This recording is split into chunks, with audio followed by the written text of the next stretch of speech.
probably my most interesting mission came right after I was on one of these missions with a platoon over there, and we were setting booby traps on trails and bridges and things like that that came out off the Ho Chi Minh Trail into South Vietnam. And I stepped in a Punji trap and ran a Punji stake through my leg and everything, and it through my boot, my lower leg, my boot, and came out the back side of my boot about 4 inches that far. Anyway, I had my radio operator who was with me to jerk it out and everything, and it didn't hurt much. You know, jerking it out hurt more than anything, I guess. But anyway, it was quick and over. And we were on our way to an LZ, you know, to come on back in. We'd finished our mission setting the traps and things like that.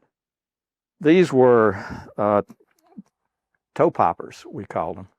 They were a plastic mine, roughly about 2 inches or 2.5 inches in diameter, and probably about 2 to 3 inches deep, or, you know, like that.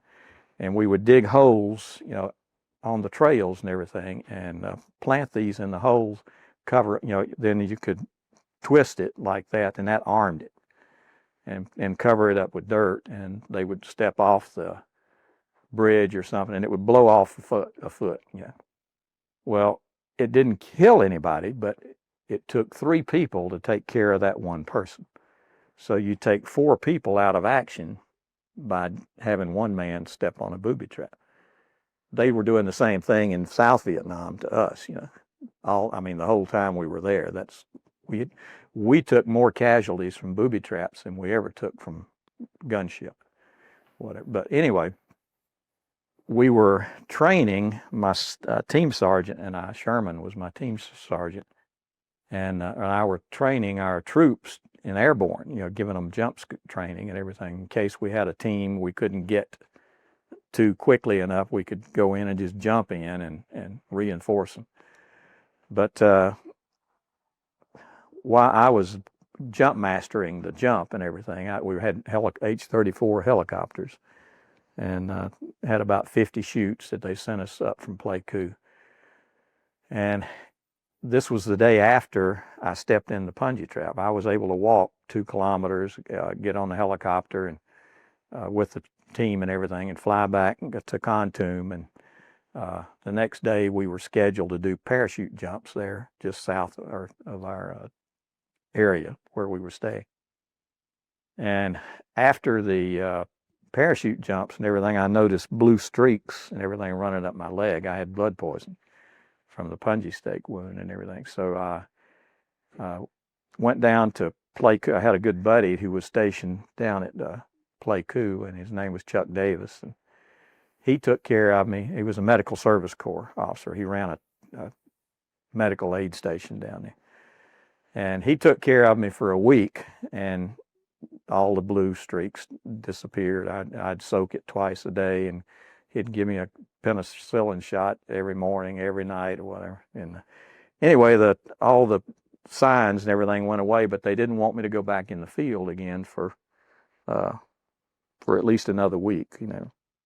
So when I got back to camp and everything, the Colonel Call, told me that he would let me go back to Okinawa to see my second daughter had just been born, or my third daughter. I'm sorry, it was Jenny. I couldn't go out in the field, so I said, you know, just catch the Marine flight there out of Nha Trang and fly back to Okinawa. So I went back and saw my wife and babies and everything. Had a great time. And on my way back in, I called Colonel Call and everything. He said, "Come by the office. I've got a special thing I want to talk to you about." Well, anyway, he called me in and he said, "We're having some problems with some of our recon teams, some of the Vietnamese. We have 3 Americans and 4 Vietnamese. Some of the Vietnamese teams, or the teams, had lieutenants working for them.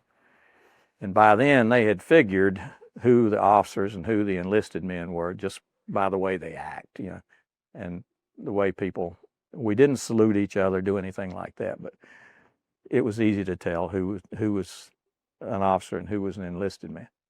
And our team leaders for the recon teams were usually E7s or E8s, you know, high or, you know, older E7s or E8s. And they were damn good team leaders and everything. But these lieutenants got to where they didn't want to take orders from them.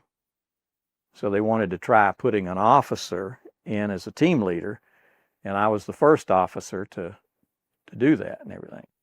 Anyway, that was my first recon patrol with a recon team, which was probably a little more dangerous than being out there with a platoon, at least.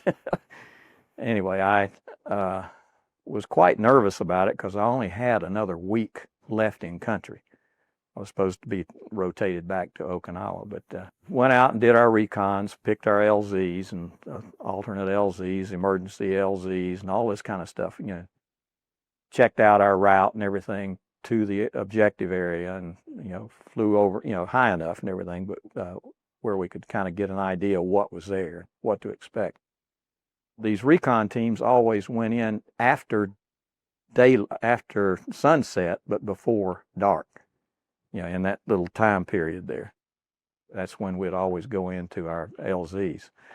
And often we would have 2 or 3 LZs, and we would stop at all. The choppers would stop at all.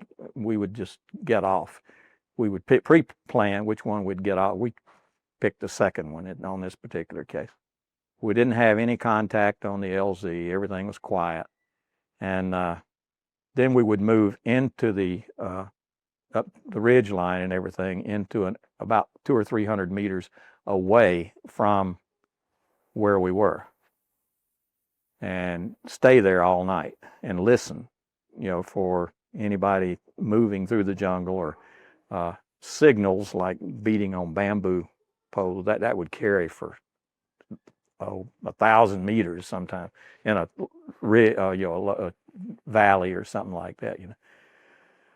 We were lucky, and nobody apparently picked us up or noticed whatever, or at least not early anyway.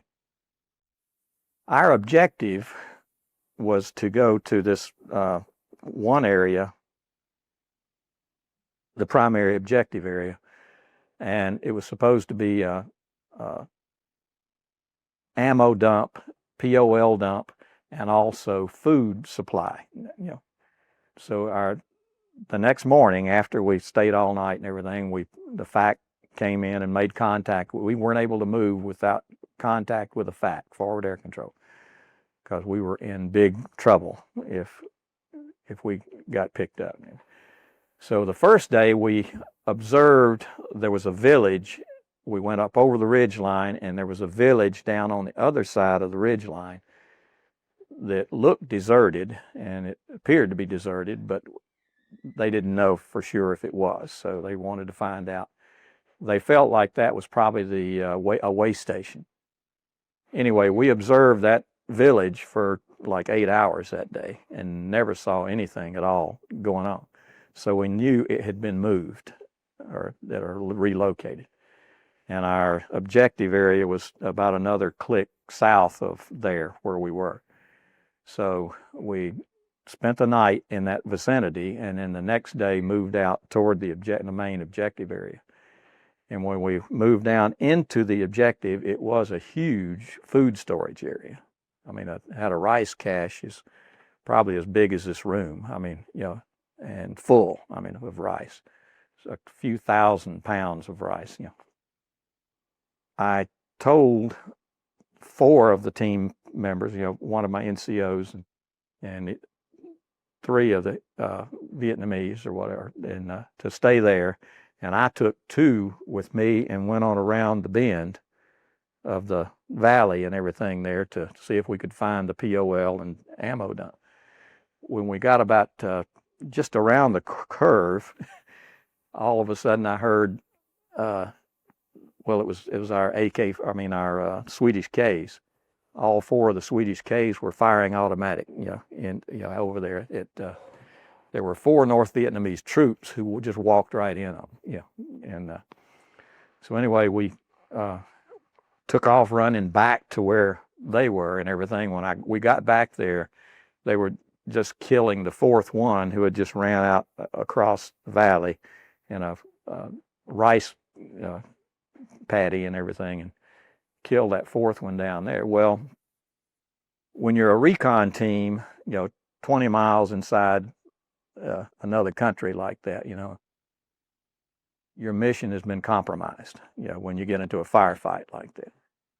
We had heard from the colonel that there was a possibility that they had a battalion of NVA troops in the vicinity of their way station. We didn't know where the way station was, but so anyway, we called in airstrikes on this dump and everything, supply dump and everything. We backed off over the backside of the ridge and everything. We were probably about 200 meters from them, and on the backside of the ridge. But during the airstrike, we had 2 F-4s that were bombing for us, and there were secondary explosions. We got 12 secondaries out of that bomb strike and everything. And it was throwing stuff up over the top of the ridge and falling down on top of us.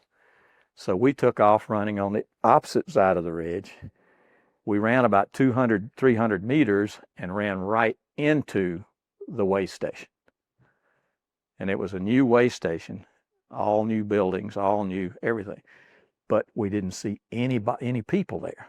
There were pigs squealing and chickens squawking and running around. Of course, the bomb strike's going in on the other side of the ridge. So they had jumped into their holes, their tunnels. And we knew that I had already called for our emergency LZ was 25 meters from that way station. We didn't know that. From the air, you couldn't see any of this on the ground. So I told my team and everything to go set fire to every house, or every in the way station, and that sounded like World War III. Because the bamboo, when you burn it like that, it pops. And pow, pow, pow, pow, pow, pow. Anyway, they stayed in their holes between what was going on over there and all the noise we're making right there. We waited another 20 minutes while we were busy doing something, setting fire, things like that.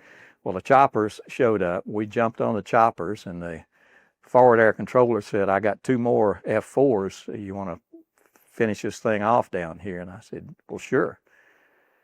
Well, as soon as we lifted off and moved out, they'd bombed it, and come to find out that unit of North Vietnamese troops was just south of the way station. Luckily, they stayed where they were while all the bombs were going and all the noise and everything from the burning village and everything was going on.